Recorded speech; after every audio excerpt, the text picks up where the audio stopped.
Selamat sore Bapak Ibu Saudara-saudari yang terkasih dimanapun Anda berada. Bersama dengan jemaat BCF kita sore hari ini sungguh bersyukur dan bersuka cita karena hari ini adalah hari yang dahsyat. Kita sudah mengikuti di mana detik-detik penderitaan Tuhan Yesus, dan pada sore hari ini kita akan memperingati baik di dalam penderitaannya sampai pada kebangkitannya esok hari. Oleh karena itu Bapak Ibu Saudara-saudari yang terkasih, hari yang luar biasa ini sudah sepantasnya kita mau mengucap syukur, memberi yang terbaik bagi pengorbanan daripada Tuhan Yesus di kayu salib. Sungguh dahsyat kasih Bapa untuk kita semuanya. Mari kita satu dalam doa. Tuhan Yesus, kami bersyukur atas hari yang luar biasa di mana kami dapat memperingati kematian dan kebangkitan-Mu, di mana adalah suatu bukti Tuhan bahwa Engkau hidup. Iblis sudah dikalahkan dan kuasanya sudah dihancurkan. Maut tidak dapat menguasai kehidupannya lagi. Terima kasih Tuhan Yesus. Melalui kebangkitan-Mu, inilah umat-Mu akan menerima kelepasan, kemenangan, dan kemerdekaan yang daripada-Mu. Bersabdalah ya Tuhan, melalui firman-Mu ini, urapan dan kuasa Roh Kudus ada di tengah kami, dan kami percaya firman ini akan menjadi berkat dalam pemulihan bagi setiap umat-Mu yang setia dan menunggu akan kuasa kebangkitan-Mu yang luar biasa. Dalam nama Tuhan Yesus kami berdoa. Haleluya. Amin.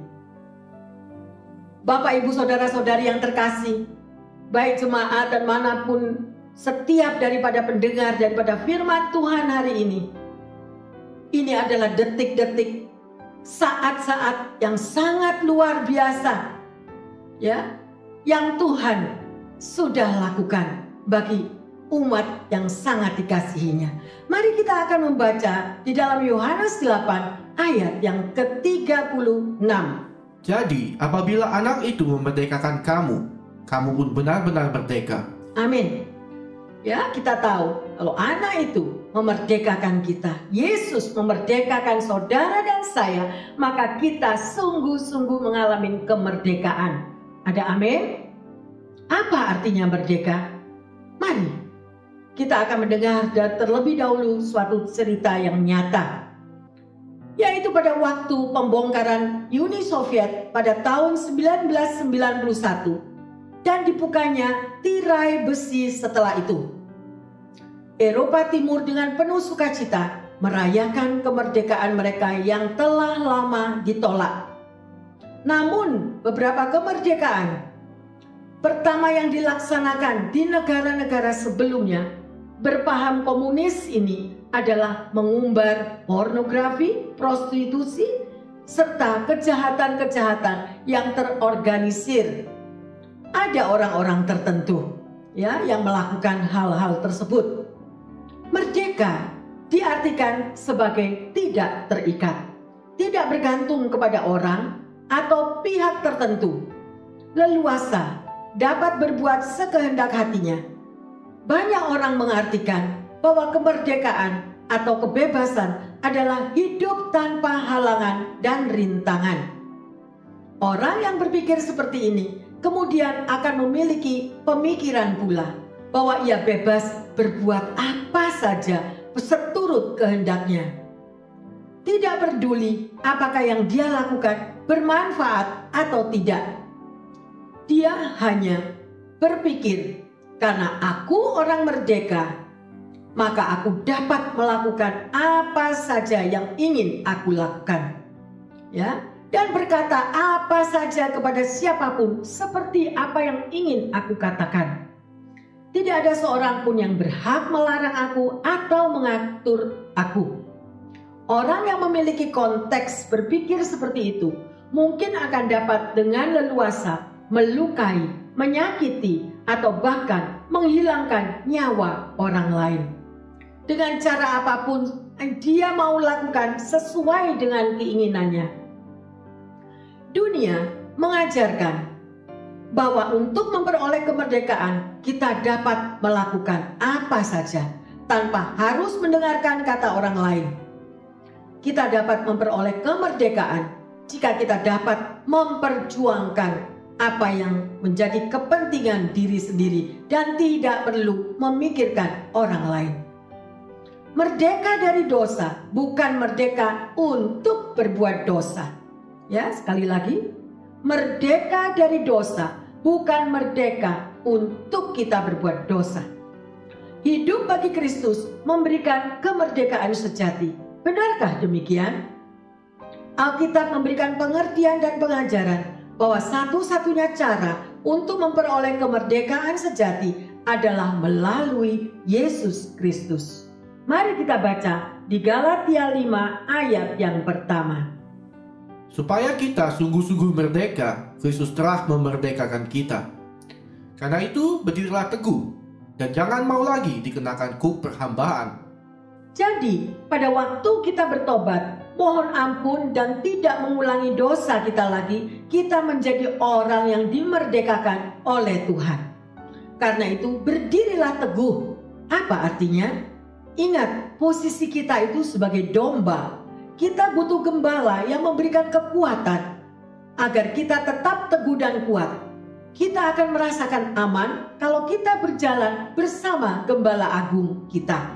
Dan jangan mau lagi dikenakan kuk perhambaan. Artinya, kita balik lagi pada kubangan dosa.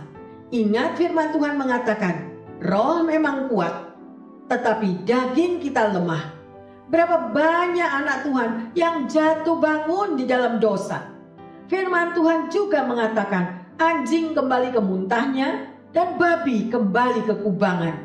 Ini diumpamakan sebagai orang yang bebal.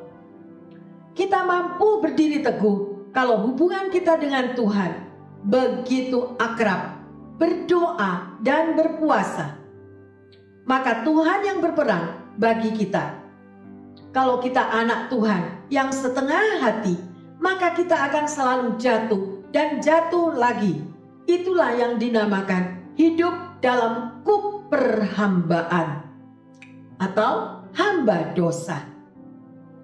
Dari ayat ini kita dapat mengambil perenungan bahwa ternyata ada kemerdekaan yang palsu. Ya, sungguh-sungguh.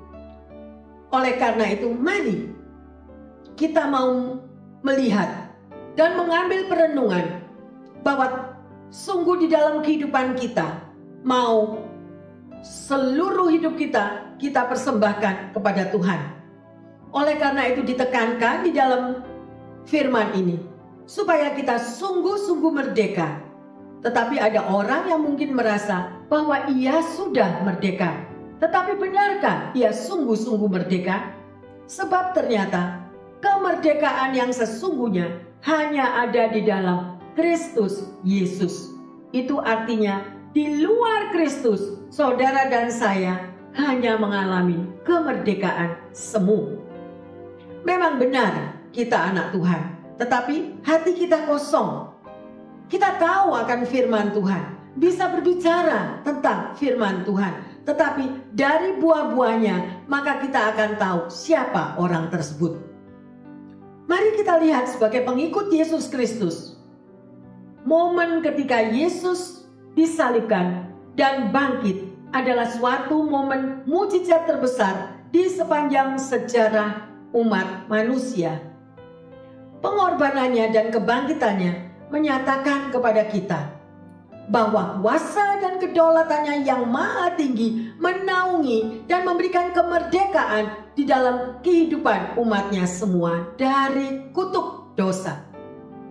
Kalau kita mau berbalik dari hidup sebagai hamba dosa, maka itu adalah satu pilihan yang baik, ya. Mengaku anak Tuhan, tetapi kalau kita masih terikat kepada hal-hal yang negatif, itu sungguh sangat sulit mengalami kemerdekaan. Bapak, Ibu, saudara-saudari yang terkasih, ada karya keselamatan oleh karena penebusan yang Yesus lakukan di kayu salib. Ada mukjizat kesembuhan oleh karena bilur-bilur darah Yesus dicurahkan untuk saudara dan saya. Ada pemeliharaan yang sempurna oleh karena kasih dan kuasa-Nya. Mari kita baca di dalam 1 Petrus 1 ayat yang ketiga. Terpujilah Allah dan Bapa Tuhan kita Yesus Kristus, yang karena rahmat-Nya yang besar telah melahirkan kita kembali oleh kebangkitan Yesus Kristus dari antara orang mati, kepada suatu hidup yang penuh pengharapan. Artinya, dengan kebangkitan Yesus Kristus sebagai anak Tuhan, kita memiliki, saudara dan saya, memiliki suatu pengharapan, suatu hidup yang baru di dalam Tuhan. Ya, oleh karena itu Bapak Ibu sekalian yang terkasih, inilah satu momen yang luar biasa. Ya, rasakan apabila Anda mendengarkan firman Tuhan ini, kuasa Roh Kudus akan turun mengurapi, hayati daripada firman Tuhan ini. Jadi dalam hidup setiap dari kita tentu memiliki banyak pengharapan. Kita berharap dapat hidup yang baik, memiliki keluarga yang harmonis, pekerjaan sesuai dengan impian, dan dengan gaji yang sangat baik, serta hidup berkecukupan. Belum lagi kalau kita mempunyai dana tabungan dan investasi yang berkelimpahan buat hidup di masa depan. Namun seringkalinya semua pengharapan kita terhalang oleh begitu banyaknya permasalahan. Kesehatan memburuk, kehilangan pekerjaan, keluarga berantakan, cicilan yang tak terbayar, dan hutang yang bertambah-tambah. Cita-cita yang indah dan mimpi-mimpi yang indah, semuanya itu buyar, ya, hilang semuanya karena pandemik saat ini yang tak kunjung selesai. Rasanya segalanya itu menghadang di setiap tikungan. Apa yang saudara dan saya harapkan dan impikan itu rasanya semakin jauh dan semakin jauh. Kemudian kita bertanya-tanya, kenapa ya? Padahal kita ini sudah berdoa. Mengapa mujizat yang dinantikan juga tidak kunjung terjadi dalam hidup kita? Dan kita mulai bergumul. Apa yang kita ketahui untuk semuanya yang menyangkut di dalam kehidupan kita? Apakah Tuhan sanggup untuk menolong? Dan apakah yang Tuhan sanggup lakukan bagi kita? Rancangannya bagi kita adalah suatu hidup yang penuh dengan kemerdekaan dan pengharapan. Di dalam kita menghadapi masalah hidup, silih berganti, perjuangan, tantangan, apakah kita masih dapat memiliki kemerdekaan yang sejati dan hidup yang penuh pengharapan? Contohnya, kebebasan atau freedom adalah sesuatu yang sangat berharga, sehingga banyak orang yang rela mati demi kebebasan bangsanya. Para pahlawan memberikan jiwanya demi kemerdekaan negaranya. Saudara yang terkasih, ada satu film yang berjudul dengan Braveheart, menggambarkan secara dramatis perjuangan bangsa Scotland. Sedemikian rupa, film ini sangat indah dan panjang serta banyak mendapatkan Oscar. Di dalam film ini, pemainnya bernama William Wallace memimpin perjuangan bagi bangsa Scotland dan mengalahkan banyak musuhnya. Tetapi akhirnya dia tertangkap dan dihukum mati. Musuhnya mengatakan, katakan saja dengan satu kalimat, surrender, untuk menyerahkan dirinya. Maka kami tidak akan menyiksa engkau, maka engkau juga tidak akan dihukum mati. Tetapi William tidak mengatakan surrender, sehingga kepalanya ditarik ke atas dan kakinya ditarik ke bawah sampai mau putus semuanya. Dengan kesakitan yang luar biasa, akhirnya seperti dia mau mengatakan sesuatu. Raja musuhnya memerintahkan ikatannya itu dikendorkan sedikit, karena mungkin William akan mengatakan surrender. Maka dengan nafas yang terakhir, Dia mengatakan sesuatu dengan satu teriakan, freedom, merdeka. Ya, dan dengan kalimat itu dipenggalah kepalanya. Ya, kepalanya William dipenggal. Dalam cerita di film ini, William mati dibunuh untuk memperjuangkan kemerdekaan bangsanya. Bagaimana? Bapak, Ibu, saudara-saudari yang terkasih, kalau Anda melihat perjuangan itu adalah manusia biasa, dan saudara melihat bagaimana Sang Juru Selamat kita, Yesus Kristus, yang detik-detik ini masih ada di atas kayu salib, dan besok Dia akan bangkit kembali. Ya, saudara, sedemikian rupa Yesus adalah Raja di atas segala raja bagi kita, Sang Juru Selamat yang mati di atas salib Golgota untuk menebus setiap umatnya agar mengalami keselamatan, kemerdekaan dari budak dosa. Keselamatan umat manusia sudah ditebus oleh darah Tuhan Yesus. Dosa sudah dikalahkan. Penebusan sudah diberikan kepada setiap umatnya. Ya, sedemikian pengorbanannya. Pilihan ada di tangan kita. Apakah Anda dan saya mau mengalami kemerdekaan tersebut? Artinya dibebaskan dari budak dosa? Ataukah kita masih terjebak akan nikmatnya dosa yang membawa laknat? Kuasa kematian Tuhan Yesus menyelamatkan, memulihkan, memerdekakan kita semua. Dan pada hari ketiga, Yesus bangkit dari antara orang mati. Kita semua sudah dibayar lunas. Ya, harga yang mahal telah dibayar oleh Tuhan Yesus dengan kematiannya. Dan semuanya sudah selesai. Hari ini kita semua yang mempercayai Tuhan Yesus sebagai Tuhan dan Juru Selamat, semuanya mengalami satu keselamatan.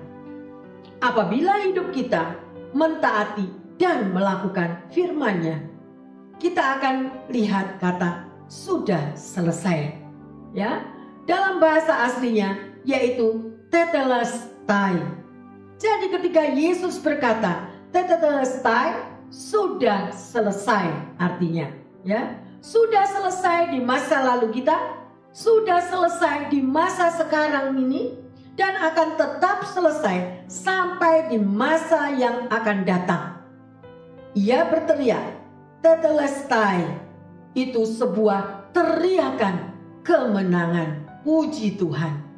Ya, hari Jumat Agung, Yesus mati di kayu salib untuk membayar dosa-dosa saudara dan saya. Kita tidak bisa membayar kembali hutang dosa kita. Banyak orang bangga akan amal kebaikannya. Sadarilah bahwa dosa saudara dan saya tidak dapat dibayar dengan amal kebaikan kita. Tanda petik itu. Ya, karena banyak sekali orang mengatakan kalau aku beramal aku bebas dari upah dosa. No. Baca firman Tuhan sungguh-sungguh, ya. Sekali lagi, sadarilah bahwa dosa kita yang tak dapat dibayar dengan amal baik kita. Dan itu hanya dapat dibayar oleh karena anugerah Tuhan Yesus yang Dia korbankan dirinya mati di kayu salib untuk saudara dan saya. Ada amin? Ya. Semua itu dibayar oleh Tuhan Yesus dengan darahnya dan mati di kayu salib. Kemenangan orang percaya yang mampu untuk menyangkal, untuk tidak terikat kepada dosa lagi. Oleh karena itu Bapak Ibu Saudara-saudari terkasih yang mendengarkan firman Tuhan, juga jemaat yang dikasihi Tuhan Yesus, banyak daya pikat yang ditawarkan oleh iblis di akhir zaman ini. Manusia tidak akan jatuh di dalam dosa tanpa kenikmatan-kenikmatan dunia.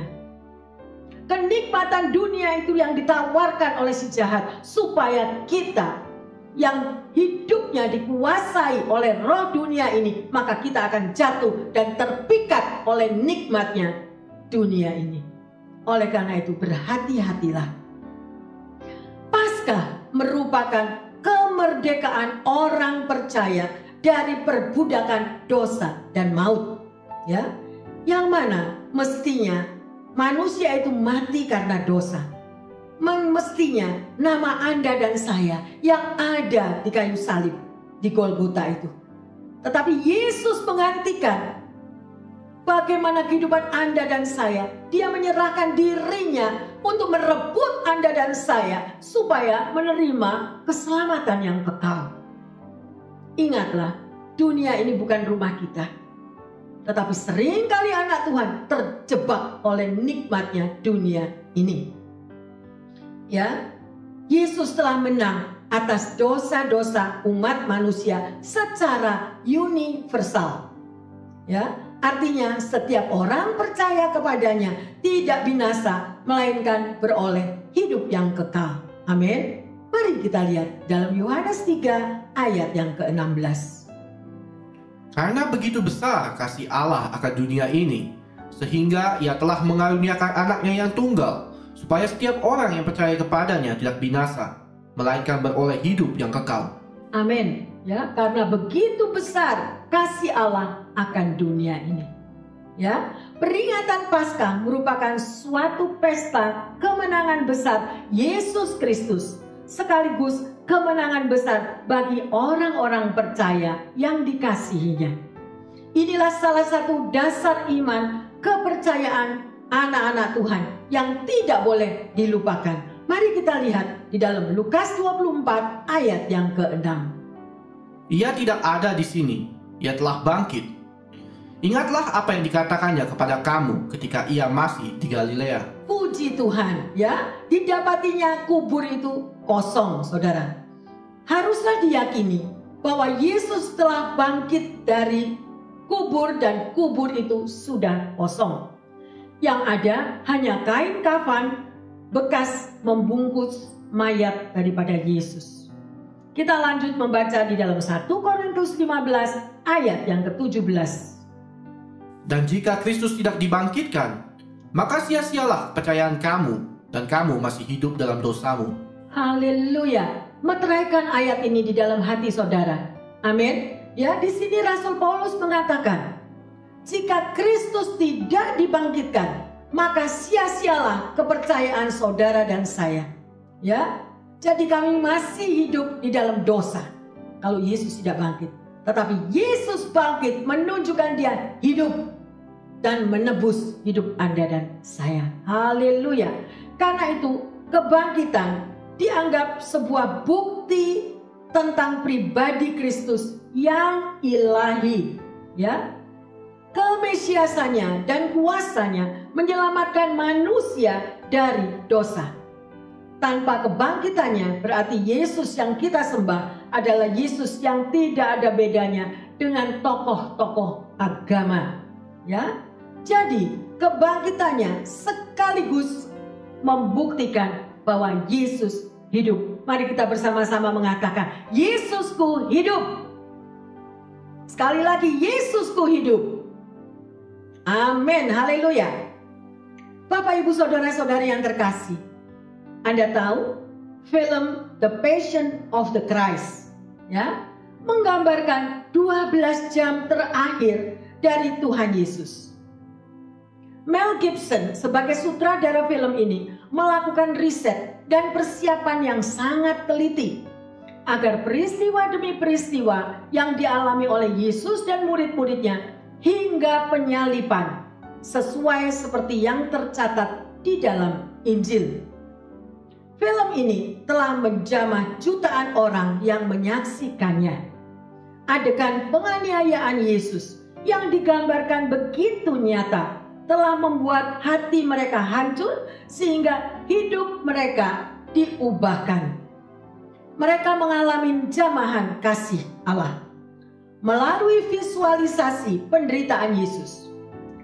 Di balik kisah sukses film The Passion of the Christ yang telah mengubah kehidupan jutaan orang untuk percaya kepada Tuhan Yesus, disinilah kita tahu bahwa ada kemerdekaan sejati.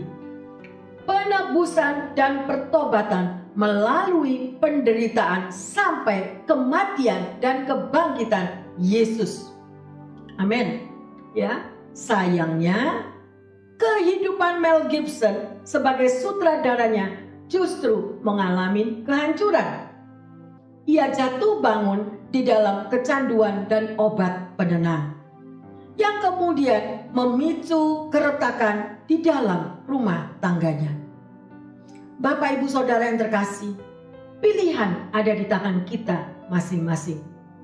Tuhan Yesus sanggup membebaskan umatnya yang sungguh-sungguh bertobat dan menerima, mau mendengar akan panggilannya dan berbalik dari hidup yang berkubang dosa.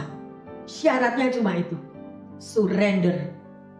Ya, kalau kita mau menyerah dan kita menyadari aku orang berdosa, aku butuh Tuhan Yesus, maka Dia akan datang dan menjamah dan memulihkan kehidupan kita. Alamilah kemerdekaan sejati di dalam Tuhan. Mother Teresa mengatakan, bagikan cinta kemanapun Anda pergi. Jangan seorang pun meninggalkan Anda tanpa merasa bahagia. Jesus is love. Yesus adalah kasih. Adakah kasih Bapa itu diam di dalam hati umatnya yang percaya? Kalau Anda mempunyai kasih Kristus, pasti Anda mempunyai satu gerakan, merasa iba hati atau kasihan melihat orang yang jatuh dalam dosa. Bukan untuk diketawai, bukan untuk semakin ditekan, bukan untuk semakin kita olok-olok orang yang berdosa itu. Ingatlah bahwa masa lalu kita pun sebelum ditebus, saudara dan saya adalah orang yang berdosa. Kalau Anda dan saya sudah ditebus, Tuhan memanggil kita untuk menjadi saksinya, untuk meraih orang lain yang jatuh dalam dosa, untuk mengasihi mereka yang berkubang di dalam ikatan dosa. Bukan kita membiarkan atau kita lari meninggalkannya. Itulah kasih. Ya, love is sacrifice. Kasih adalah mau berkorban. Bapak, Ibu, Saudara-saudari yang terkasih, pada zaman dahulu banyak sekali budak yang dipasarkan. Ya, seorang bernama William Wilberforce. Dia adalah seorang penentang perbudakan. Pada suatu hari dia pergi dan dia membeli seorang budak. Dia pilih, berikan kepadaku seorang budak yang paling jahat, yang paling garang, yang paling jelek, katanya. Setelah dibayar, budak ini mengikuti dia dengan terus memaki-maki dan meludahi William. Begitu dia sampai di rumah, dia menulis sebuah surat. Dan dia katakan di dalam surat itu, ya, bahwa itu adalah surat pembebasan bagi budak tersebut. Ya. Kemudian dia berikan surat itu kepada budak ini dan berkata, aku membeli engkau bukan untuk menjadi budakku, tetapi aku membeli engkau untuk aku membebas kamu. Sekarang engkau adalah orang yang merdeka, pergilah kemana engkau mau. Ya, sungguh budak ini terkejut. Apa yang harus dia lakukan? Ya, karena dia selama ini hanya sebagai budak yang ditindas, yang dimaki-maki, yang dianiaya. Tetapi sekarang justru dibebaskan, dilepaskan, kemana dia mau pergi. Akhirnya budak ini di dalam keadaan kebingungan. Dia kembali lagi kepada William.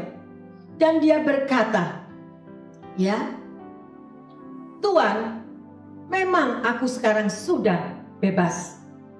Tetapi aku sangat menyadari betapa engkau sangat mengasihi aku. Karena itu, aku mau memperhambakan diriku seumur hidupku bagimu, menjadi budakmu, karena engkau telah membayar aku dengan tunai. Sungguh sangat luar biasa. Saya berharap Bapak, Ibu, Saudara-saudari yang mendengarkan cerita ini adalah kisah nyata. Apakah yang Yesus sudah lakukan untuk hidup saudara dan saya Berapa banyak kita anak-anak Tuhan yang sudah ditebus, yang sudah dibeli dengan harga yang mahal. Kita masih berani mengata-ngatai Yesus. Kita masih berani melakukan pengkhianatan, menjadi seorang Yudas dimanapun engkau, yang tidak mengenal akan takut akan Tuhan. Biarlah firman yang ditaburkan pada sore hari ini, biarlah cerita tentang budak yang sudah dibeli oleh William ini menjamah setiap hati pendengar firman Tuhan dimanapun Anda berada.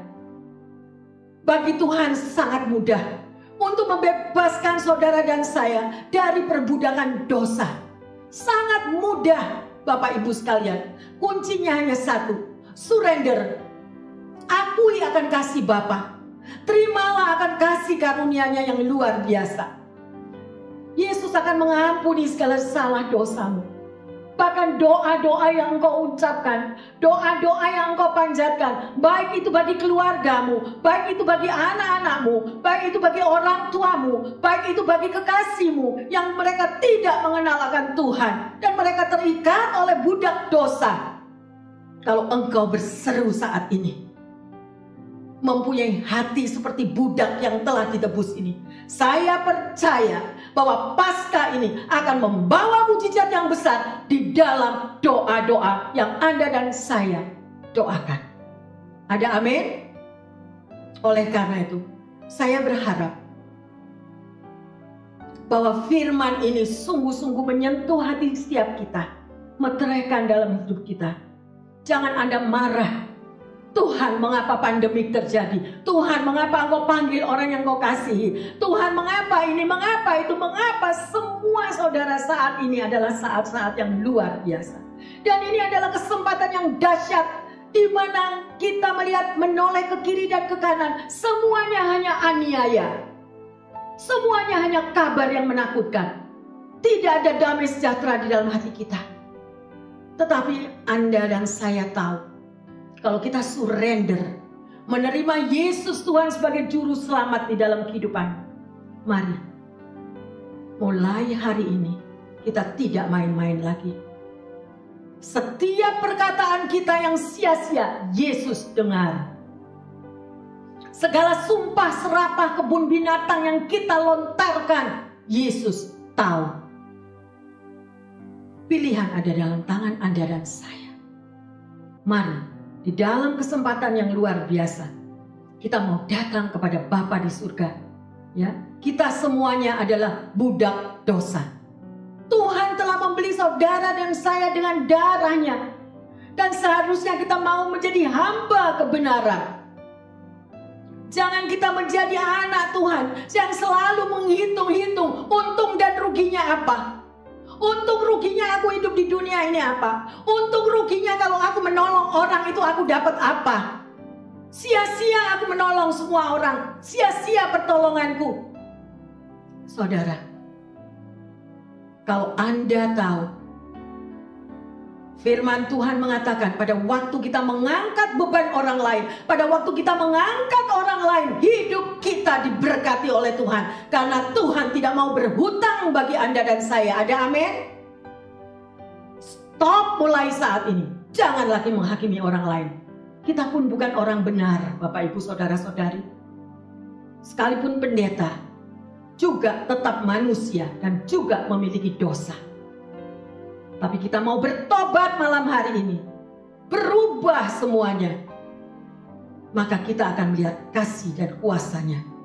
Ya, oleh karena itu kita sudah melihat, belajar daripada seorang budak tadi. Ya, Yesus sudah membeli saudara dan saya dengan darahnya. Dan saya percaya, kalau mulai saat ini saudara mau menjadi hamba kebenaran, ya, karena hutang kita sudah dibayar lunas dengan darahnya di Kalvari. Meteraikan di dalam hatimu. Meteraikan di dalam hidupmu. Amin.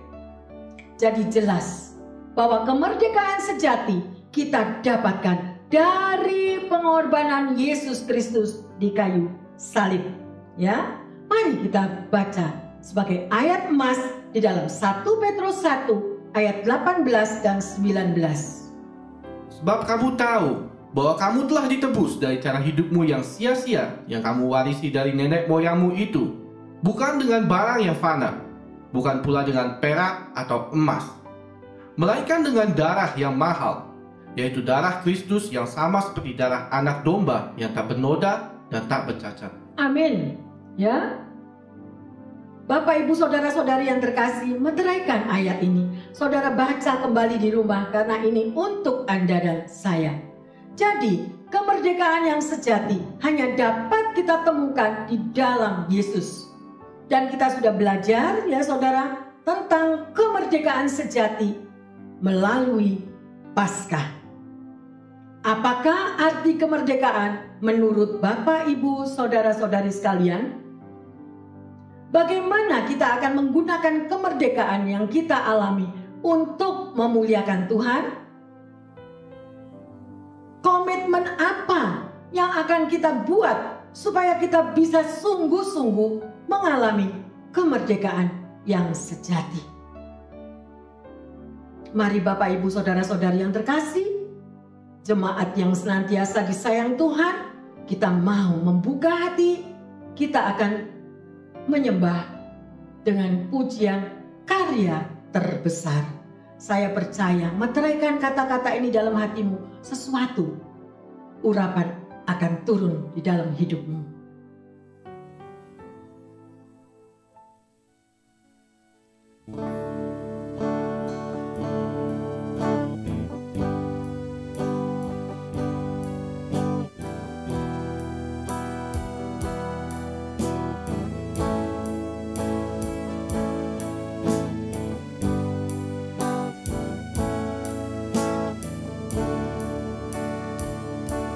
Hayati Bapak Ibu sekalian, kasih yang terindah,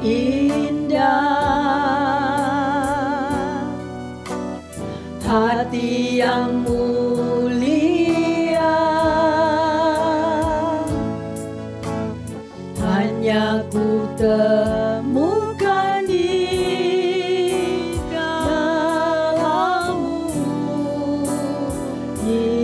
Yesusku. Amin. Pujian dari hatiku selalu di setiap waktuku, tiada pernah berubah kasihku. Karya terbesar dalam hidupku, pengorbananmu, yes Lord, yang selamatkanku. Benar Tuhan. Biarlah lagu ini boleh menjadi doa bagi setiap kita. Kita sanjung, kita tinggikan, kita muliakan Tuhan. Haleluya Jesus. Yesus, Engkau bukan bumi. Haleluya.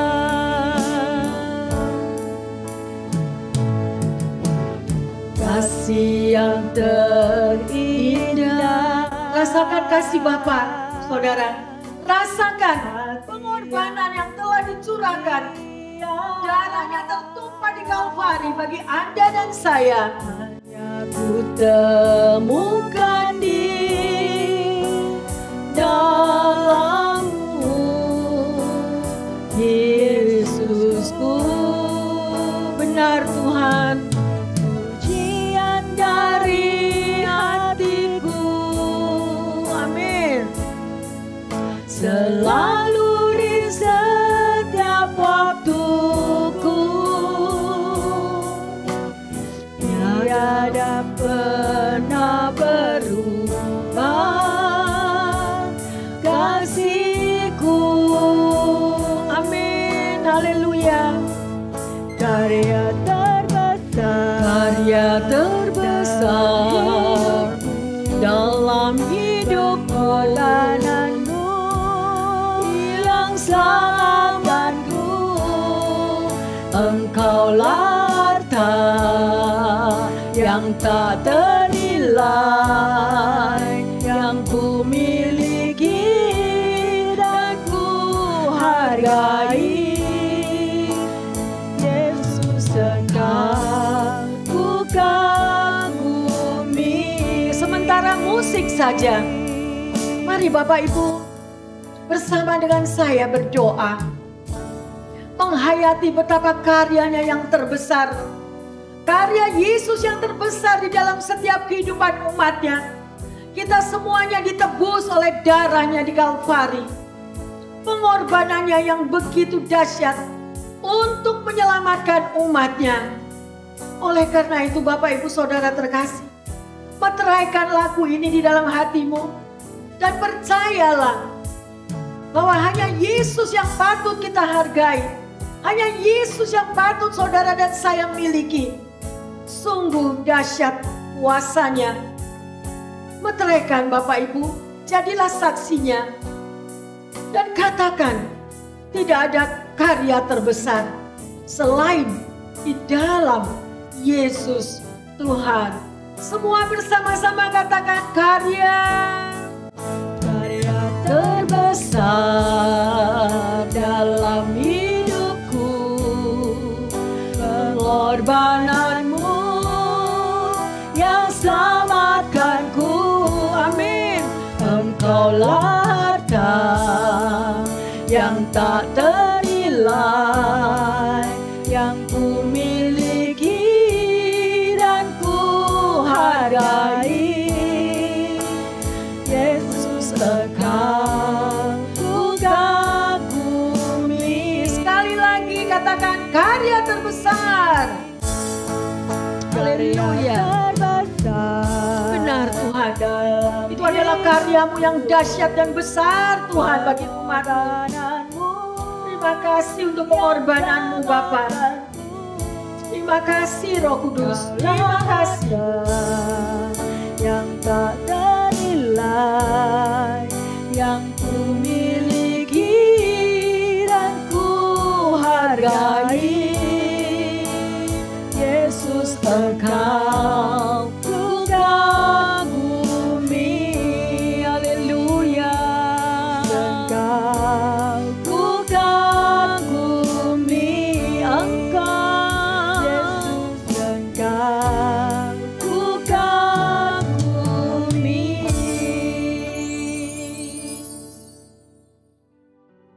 Bapa di dalam surga, di hari yang luar biasa ini, kami bersyukur dan berterima kasih.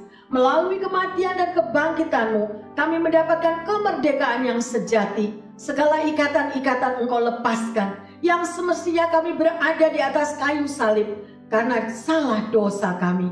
Tetapi kasih-Mu yang begitu besar bagi umat-Mu, Engkau korbankan diri-Mu bagi kami ya Tuhan. Ajarkan kami selalu bersyukur dan tidak lagi jatuh di dalam dosa. Kasih-Mu yang besar dan hati-Mu yang sangat mulia hanya kami dapat temukan di dalam Engkau ya Yesus, Sang Juru Selamat penebus umat-Mu. Karya-Mu dan pengorbanan-Mu kami sungguh tidak dapat membalasnya. Bapa di dalam surga, kami juga berdoa bagi setiap jemaat dan juga pendengar akan firman Tuhan dimanapun mereka berada.